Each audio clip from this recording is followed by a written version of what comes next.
Alagang Amoso. Associated Marine Officers and Seamen's Union of the Philippines. Ang programang para sa mga Filipino seafarers at kanilang pamilya. Maghahatid ng impormasyon, magbibigay ng inspirasyon, at tatalakay sa kanilang mga sitwasyon, kalagayan at iba pang mga pangangailangan. Alagang Amoso. Kasama si Camille Simbulan dito sa Radyo Pilipinas World Service at Radyo Pilipinas Radyo Publiko. Magandang araw at welcome po muli sa Alagang Amosup, ang serbisyo publiko sa radyong hatid ng The Associated Marine Officers and Seamen's Union of the Philippines o Amosup at ng Radyo Pilipinas World Service. Sa ngalan po ng ating program host na si Ms. Camille Simbulan, ako po si Lara Sanuan. Sa programang ito ay pinag-uusapan natin ng iba't ibang programs and welfare services ng Amosup para sa mga miyembro at dependents ng ating union at tinatalakay din natin ang mga napapanahong issue tungkol sa mga karapatan at kapakanan ng mga magigiting nating Filipino seafarers or sea-based OFWs. Ang Alagang Amosup ay napapakinggan din po sa flagship station ng PBS, BBS Radio Pilipinas, Radyo Publiko 738 kHz tuwing linggo, alas 7 ng gabi hanggang alas 7:30 po. Special shout-out sa mga miyembro ng Amosup at sa lahat ng mga Pilipinong mandaragat sa iba't ibang panig ng mundo po na nakatutok sa atin. So ayun po no, so last week episodes ay ating mga special guests na sina Captain Jasmine Labarda, shout-out po sa inyo Cap, and Second Officer Maribel Singian. Ang kanilang topic po ay ang Seafarers at the Forefront. Deklarasyon ng pagsusulong sa karapatan, kaligtasan at kapakanan ng mga Pilipinong mandaragat. So ngayon naman po ngayong araw makakasama natin ang isang espesyal na panauhin mula sa Alumni Society of the Maritime Academy of Asia and the Pacific Incorporated o mas kilala bilang ASMAAPI. Tama ba? Tama. Siya ay isang Deck Cadet Batch 2024 ng MAAP na siyang magbabahagi ng kanyang karanasan at pananaw bilang kabahagi ng samahan na ito at bilang isang batang Filipino seafarer o Pilipinong mandaragat. So let us all welcome Justin Albarico. Welcome po sa Alagang Amosup. Magandang araw po sa lahat ng ating viewers at mga tagapakinig. Salamat po sa pag-imbita sa inyong programa po.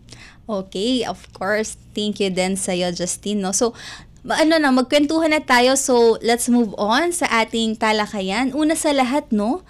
Ano nga ba ang ASMAAPI, ang role nito, at paano ito natutulungan ang mga alumni ng MAAP?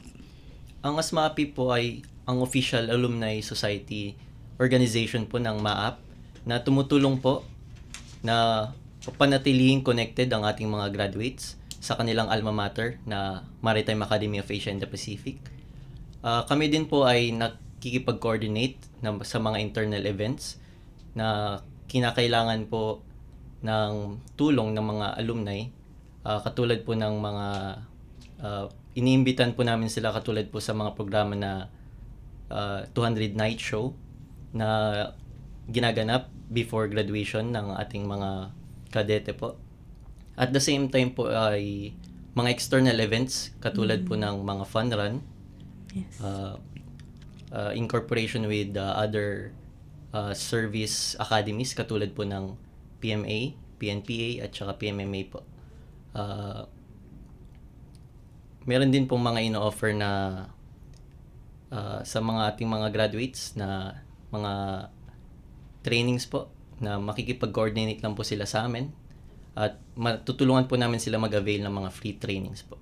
Free training. So kasama ba dito yung pag-certified nila or pag kunwari gusto nila maging official or mag-gain ng more knowledge or trainings ganon? Yes po, kasama po. Katulad po ng MLC po. Libreng trainings po sa mga graduates at saka sa mga members din po ng Amosup. Okay. So parang proactively nyo ba siyang iniimbitahan or nagpo-post or para mas malaman nila ay may ganun pala ang ASMAAPI? Yes po ma'am. From time to time, we post in our social media page ASMAAPI, MAAP na mga updates po. And katulad po ng mga trainings at saka mga events po na ginaganap. Okay. So, meron kayong Facebook page? Yes po. Okay. So, Dahil nga ito isang membership, no, mandatory ba to or meron ba silang fee na kailangan bayaran or optional ba to sa mga graduates? Sa ngayon po, optional po ang pagpapamember sa ating organization. Meron po siyang registration fee na 1,000 pesos po. Pero ang kinagandahan po dito, meron po tayong mga perks once na mag-avail po tayo ng membership sa ASMAPI. Katulad po ng sa Sailor's Home po, na in-offer po ng AMOSUP. Meron pong free na 1 month po na stay sa mga alumni po, tsaka sa mga members po ng AMOSUP. At the same time, meron po tayong partnership with Philippine Red Cross. Okay. Na ma-avail din po natin once na nagpa-member po tayo. Basically, ang in-offer po ng Red Cross in partnership with ASMAPI is bronze membership po. Okay. Ito po ay accident assistance na wag naman po sana magamit. Ayun po, tutulungan po ng Red Cross na meron po tayong daily allowance for 60 days. At the same time, yung burial assistance po, wag naman po natin sana magamit po yan. Ayun lang po sa mga partnerships. At meron din po pala, may mga partners po tayo na businesses, katulad po ng Shairas Cafe na nasa Bataan po. La Palmera Hotel, The Millionaire's Hub, na may 10% discounts po. Tapos BB Dental Clinic, tsaka U Studios po. Wow, ang dami palang benefits and perks ng magiging member ng inyong samahan. Yes. So, yung nabanggit niyo na merong membership, gaano katagal yung validity nun? Ang validity po ng membership natin is 10 years po. Okay, so matagal, parang passport. Opo. Ginaya niyo ba yun? Okay, so ayan, so sulit na sulit ang 1,000, ang daming perks and valid na for 10 years. Yes po. Okay. So, dumaon naman tayo dun sa perks and benefits ng pagiging miyembro, no, ng ASMAPI, lalo na sa kanilang career. Ano pa yung parang pwedeng maitulong nyo sa mga ng kanilang career, growth ng kanilang career? Unang-una po is easy identification po. Once na nagpa-member po kayo sa organization namin, bibigyan po namin kayo ng ID na naka-indicate po yung class graduated nyo po. At the same time, magkakaroon po kayo ng broader access networks natin. Kasi po, alumni po kayo. Yung mga fellow alumni po natin, syempre, hindi naman po natin papabayaan yung sariling atin. So, we create a strong camaraderie po na samahan kung saan sinishare natin kung anong mga knowledge natin at saka kung anong mga shipping companies na available po. Yung hiring. Yes po, mga sa mga hiring po. Oy, na maganda yan. Okay. So, mas madaling mag-refer Yes po. ng mga available mga positions on board. Yes, ma'am. Okay. So, napag-usapan natin ang ASMAPI. Ngayon naman, dumako naman tayo sa'yo. No? Sige po. So, simulan natin, of course, ano ang nag-inspire sa'yo na tahaki na itong maritime industry at bakit mo pinili maging isang seafarer? Alam ko bagong graduate ka lang last year. Again, congratulations sa'yo. At natapos mong iyong kurso na BS in Maritime Transportation po. Okay. So, ano yung nag-inspire sa'yo? Ang nag-inspire po sa akin is financial freedom po talaga. Kasi po, sa ngayon, yung economy po natin is hindi naman po ganun kagandahan. Mm-hmm. So, ayun po. Ang pagiging seafarer po is nag-offer po ng higher salary po compared po dito sa lupa po. At the same time po siguro po, ang problema lang po na napansin ko is wala po tayong financial literacy po na hindi po kasi naituturo sa eskwelahan po yung ganun. Pero po, I'm venturing into that po na mas i-improve ko po yung knowledge ko sa financial literacy. Kasi po, ayun nga po, my goal is financial freedom. And with this career na tinahak ko po, I'm hoping na I can achieve my goals po. Okay, so maganda yan, no? Given na kasi ang ating mga seafarers, we know that you're earning dollars and really much higher than, of course, yung ating mga salary here ashore or here in the Philippines. So, it's maganda na parang looking ahead, na parang hindi ka pa nasweldo ng ganon for now, pero naisip mo na ano yung pwede mong paggamitan once you've earning that much. Yes po. Okay, so magandang po to, no, lesson tips para po sa ating mga aspirants dyan. And since you've mentioned this, meron ba kayong like, pamilya ba kayo ng mga seafarer or paano mo napilit? Or meron ka bang role model or anyone? Wala po. Hindi po kami pamilya ng seafarer, pero may mga ilan-ilan pong mga pinsan, mga kinakapatid po na nag-venture into seafaring po. Okay, so that's nice. So, bilang isang deck cadet, tama ba? So, na naka-experience na mag-on-board, like I think on your trainings before. So, anong mga challenges naman na hinarap mo at paano mo ito nalampasan? Ang pinaka-challenge ko lang po na naranasan on board is yung pahinga po. Kasi po very challenging po ang pahinga on board kasi po on call po kami. So bali any time of the day, mapamadaling araw man or gabi, once na may operation po, kailangan mo po talagang tumulong. Ayun lang naman po yung nahirapan akong mag-adjust. Kasi po, syempre, naturally, tayo po 8 hours yung tulog natin dire-diretso. Pero once na nandun po sa barko, anytime po, pwede po kayong tawagin. Okay, so you mean since pag nasa on-board kayo, parang for example, kahit nagpapahinga kayo or something, if there's an urgency na kailangan kayo on duty, talagang Yes po. gigisingin kayo. So, yun yung medyo malaking adjustment for you. Yung challenge for you is, kulang sa tulog. Kasi po yung trabaho naman po, natututunan naman po. Tapos, marami naman pong willing magturo. Tsaka, syempre po, ikaw po mismo, alamin mo po yung trabaho mo po. Yun lang po yung pinaka-challenge is yung pahinga. Pahinga lang talaga. Okay. So, apart from that, wala naman other challenges you've encountered or... Nung experience ko po, wala naman po kasi yung mga kasama ko po, magagaling po at saka willing po silang turuan ako. Okay, that's good. Alright. So, maganda yun, no? So, at least na-train ka pa lang na una pa lang na kailangan. Kahit kulang sa tulog.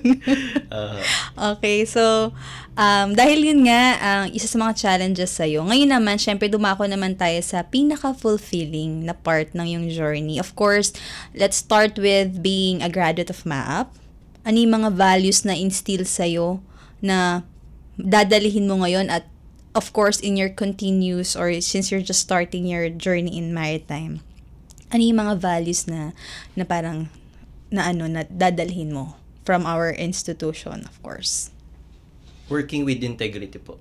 Yung kahit wala po nakakakita, ginagawa po yung tama. Tsaka po, being honorable po. Once na may sinabi ka pong salita, paninindigan mo po. Kasi po, dun po nabibuild yung trust. Mm-hmm. Hindi lang po sa ibang tao, kundi sa sarili mo po. Na once may sinabi ka, kaya mong panindigan. Nakaka-build din po siya ng confidence sa sarili. Ayun lang naman po yung mga, para sa akin is parang pinanghahawakan ko po talaga. Integrity and honor po. Wow. Parang sarap i-caption yun sa mga posts natin, no? So, actually, timely po yan, no? Ating mga tagapakinig. Integrity and honor. So, very timely din po siya, of course, sa mga issue po na ating kinakaharap ng ating bansa ngayon. So, it's good that, katulad sa inyo new graduate, yun na ini-instill mong value. And it's, maganda pong ulitin, ano po ulit yun? Integrity and honor. Kasi it's not just applicable in our professional life, but of course, in general, in our aspect of our relationship anywhere. So, mahalaga yung integrity and honor. So, ayan po. Ayan po.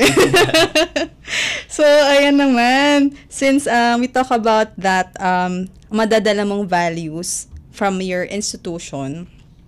So, let's go naman sa sa ASMAPI naman, ano naman yung parang values na dinadala nyo bilang isang samahan? Na parang ano yung values na ini-instill nyo na of course kasi sometimes kapag since nag-graduate na kayo, no, I know na may kanya-kanya na kayong ang landas na tinatahak. May iba nag-a-abroad na, or yung iba, honestly, we know that not everyone is pursuing ng pagsampa or what. So, ano yung parang values na pwede mong i-share na magandang dalhin or i-share sa ating mga listeners? Ang pinaka-value po ng samahan namin is camaraderie po. Okay. Na at saka pakikisama po ng maayos. Kasi po, importante po yun, lalo na po sa mga kabaro po natin sumasampa pa. Kasi po, yun po talaga yung parang pinaka-kailangan mo po na matutunan, pakikisama po. In a good way po, kasi meron pong pakikisama na in a bad way.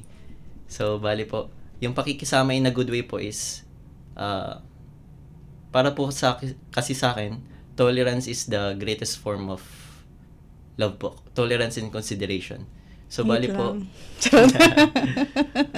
Okay. i-consider mo po kasi yung nararamdaman po nung mga nasa paligid mo po. Kasi mahirap naman po yung buhay natin, di ba? Lalo na po, nandun po tayo sa barko. Hindi lang naman po ikaw yung may problema. Kaya po, kailangan mo po talagang intindihin yung iba din. And yun po din yung pinapairal po ng aming organization na pakikipagkapwa-tao po, no? Tsaka camaraderie po. Actually, Justine, isa yan sa mga very important values, of course, when you're on board. Kasi you're dealing with not just one nationality, but Yes. several nationality. And of course, hindi mo na-expect once sampa ka na, ito yung papakisamahan mo, different culture, different nationality. You know, talagang, hindi lang personality iba-iba sa inyo, but also beliefs and everything. So, maganda na na-instill niyo yan, and continuously after graduation, meron kayong samahan sa alumni. So, meron ba kayong like, approximately, alam mo ba how many are you in the Society of Alumni ngayon na nag-join? Or do you have like a percentage of Ang total graduates po natin is nasa mga 5,000 na po tayo. Tapos, ang registered po is nasa around 3K din po na member po ng Alumni Society po. Okay. That's good number, no? That's a good number. And like nga nang sinasabi namin before, it's always like, kung let's say in the 3,000, if you instill or binadala mo yung ganyang type of values on board, I know that you'll affect or influence, of course, yung mga kabaro or yung mga kapwa mo, seafarer, not just Filipinos, but other nationalities as well. So, maganda dalhin yung mga ganyang type of values. Salamat po. So, ano ba? Meron ka bang other share na parang, or ipropromote for as part of your being part of ASMAPI? Na gusto mong i-share or malaman ng ating listeners or sa ating mga alumni there, hello. Ano ka bang gustong i-special mention? Or ano na lang, ito na lang, sa presidente mo, parang any natutunan mo sa kanya specifically.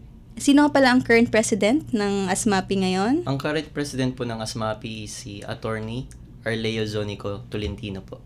Siya po ang kauna-unang attorney ng MAA po. Wow! Hello, attorney. Congratulations! Opo. Gusto ko lang pong i-inform sa mga fellow alumni ko po na we are partnering with other academies po, katulad po ng PMA, PNPA, tsaka PMMA po. Hopefully po, mag-join po tayo sa mga events po nila as well. Like, kunyari po for example, sa October 2, meron pong gaganap na golf fundraising po siya ng PMMA. And hopefully po, mag-join po yung mga fellow alumni ko po. Tapos, you can inquire for more details sa ASMAPI page po natin sa Facebook. So, and of course, I think ikaw rin nagmamanage. Yes po, ako din po. So, okay. So, alam niyo na, siya po ang sasagot sa inyong mga katanungan. So, hanapin niyo na po si Justine. And of course, siya rin po ang nag-i-stay doon sa office. Saan nga pala ang office ng ASMAPI? Yung satellite office po ng ASMAPI is nasa Intramuros, Amosup Annex Building po. Sa MAP satellite office din po. Okay. So, yan. Sa panghuli naman, so of course, para sa mga kabataan na nangangarap ding maging seafarer, ano yung inyong mensahe o advice na pwede mong ibahagi sa kanila? And I believe sa mga nasi-share mo ngayon, medyo ay talagang inspiring, no, ang kanilang narinig. So, ano yung parang mensahe na gusto mong i-share? Ang gusto ko lang po sabihin sa kanila is wag po nilang kalimutan magkaroon ng student mindset po.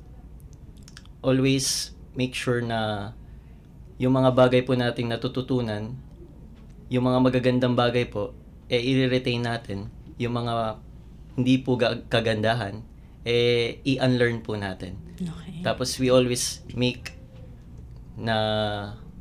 sure na we're learning sa kahit anong aspects po ng buhay. Wag po tayo mamili kung ano lang po yung aaralin natin. Kasi minsan po selective learning Okay. Na ito lang yung gusto kong matutunan kasi ito lang dapat ganito ganyan. Pero minsan po may mga bagay tayo na hindi naman po siya ganun ka necessary as of now kasi hindi pa po kailangan matutunan. Pero once we progress in life, kailangan dun pa lang po natin matututunan, malalaman na ito pala Mali-realize important. na kailangan ko pala tong matutunan. Yes Tulad po. ng... Katulad po ng, ayun po, sa financial literacy po. Okay. Kasi po, di ba po si Fair kumikita ng iniisip po natin na, kikita lang ako ng kikita ng malaki. Pero, kailangan po natin educate yung sarili natin kung saan po natin dapat paggastusan yung na-earn natin. Kasi wala naman po sigurong nangangarap na habang buhay magbabarko, di ba? Yes. Understood. Kasi, of course, since may na-meeting kami mga seafarer na talagang grabe yung sacrifice, Yes, dedication.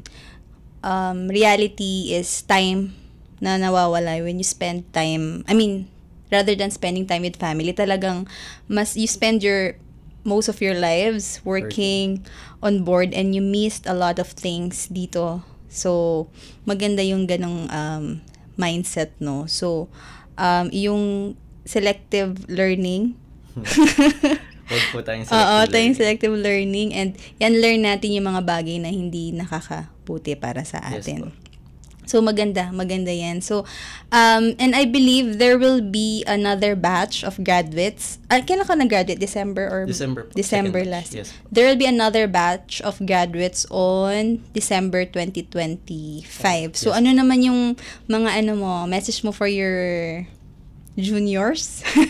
Ang message Nag-graduate sa December? Ang message ko po sa kanila is, malayo na sila, pero malayo pa talaga. Okay. Ayun lang po, kasi nagsisimula pa lang po sila, pero at least natapos na nila yung academy life po nila. There's still long way to go, and wag po silang susuko. So, hikayatin mo naman silang mag-join. Yung mga mag-graduate ngayon. Sa Sa mga iyong ASMAPI. Sa mga bagong mag-graduate, hopefully, magpa-member po kayo kasi sobrang ganda po ng ating organization. Magkakaroon po kayo ng networks ng mga artist kuyas na tutulong po sa inyo na mapadali yung buhay natin sa career. At the same time, kung napanghihinaan ng loob, we are here to motivate you, give you speech or pep talks para po ma-invigorate ulit yung fire sa puso natin. Okay, good. Nice. And ang maganda dito, ang ASMAPI is malapit lang and of course just an opposite of the building of AMOSUP. So if there are any other help or support that you need, of course, the union is there to help you and support you. So maganda talaga. Pati yung proximity and distance na inyong office and AMOSUP's office is just right at the corner. Literally. Always thankful po kami sa AMOSUP. Okay. So, bago tayo mag-toss, pinaka-last message if you have because we'll be moving on sa ating mga promotions. Gusto ko lang po magpasalamat sa pag-imbita po ulit sa akin at saka sa mga taong tumulong po sa akin kung na makarating po ako kung saan po ako ngayon. Ayun lang po. Okay. Thank you so much again to you. Of course, since we've mentioned ang ating batch of graduates, upcoming batch of MAAP graduates on December 2025, just announcement lang po, no? The online midshipman application form is now open for class 2030 applicants. So, makikita po natin yan sa www.maap.edu.ph. And of course, we also have the MAAP Admission Board Facebook group. There are just around 70,000 members na po nung page na yon. And the venue and schedule of examination for the class 2030, please visit the official website of MAAP. Again, that's www.maap.edu.ph. And it's just not in Manila. I know there are lots of different venues po nationwide, Luzon, Visayas, Mindanao. So, check nyo lang po kung saan at kailan po ang schedule ng entrance exam sa inyong lugar at para po makapag-register po kayo. Ayan. Be a Scholar, yung mga programa po na offered ng ating institution na MAAP. Same like Justine is Bachelor of Science in Marine Transportation or BSMT. We also have Bachelor of Science in Marine Engineering or BSMARE. And of course, we also have the Bachelor of Science in Marine Engineering and Electrotechnology or BSMEET. Ayan. So, sa pangalan pa lang, very exciting na, no? Ang ganda pa kayo ng ating mga soon-to-be officials on board. Ayan. Thank you so much po ulit. And of course, para sa other information and para po makontak niyo po kami sa AMOSUP, we have AMOSUP Contact Center or ACC. You can call our hotline. Open po tayo tuwing weekdays, office hours from 8 a.m. to 5 p.m. You can call directly using your landline 8527-8491 hanggang 98. And of course, you can also directly call us using your mobile phones. Globe +63945-795-5345.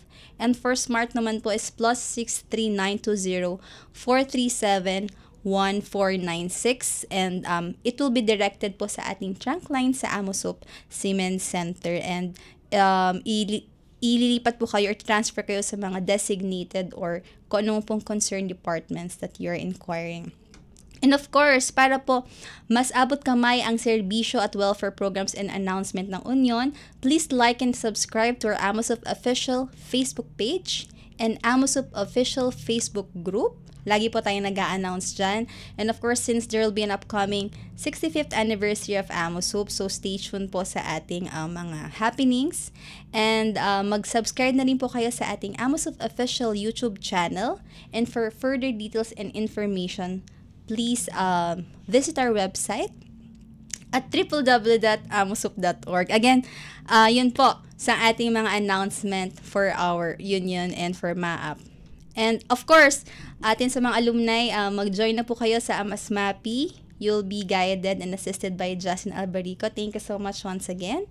And muli po, maraming salamat po sa inyong pagsubaybay. Salamat po sa ating mga kasama sa Radyo Pilipinas, Ms. Susan Naison, Milo Janela, Jay Arevalo, Hiro Lucero, Erwin Peñano, Jerome Tolodo, Justin Osillas, and of course ang ating ka-AMOSUP na Miss Shane Lontok. Maraming salamat again ating special guests for today. Justin Albarico sa pagbabahagi ng oras at inspirasyon dito sa Alagang AMOSUP. Narinig natin mula sa iyo kung gaano kalaga ang papel ng ASMAPI sa pagbibigay ng suporta at pagkakaisa ng mga alumni ng MAAP. Malinaw na hindi lang ito simpleng samahan, ito ay tulay ng mga Pilipinong mandaragat para magtulungan, magbahagi ng kaalaman at magkaisa sa iisang layunin. Pagbati rin po muli sa lahat ng membro at dependents ng AMOSUP na siyang inspirasyon ng lahat ng mga programa at serbisyo ng ating union. Atin din pong subaybayan ang programang Alagang AMOSUP sa Radyo Pilipinas World Service at Radyo Pilipinas Radyo Publiko, 738 kHz, tuwing linggo po yan, no? 7:00 ng gabi hanggang 7:30. Sa ngalan po ni Miss Camille Simbulan, ako po si Lara San Juan at ito po ang Alagang AMOSUP. All aboard sa talakayan. Palalimin pa ang inyong kaalaman. Alagang AMOSUP. Dito sa Radyo Pilipinas World Service at Radyo Pilipinas Radyo Publiko.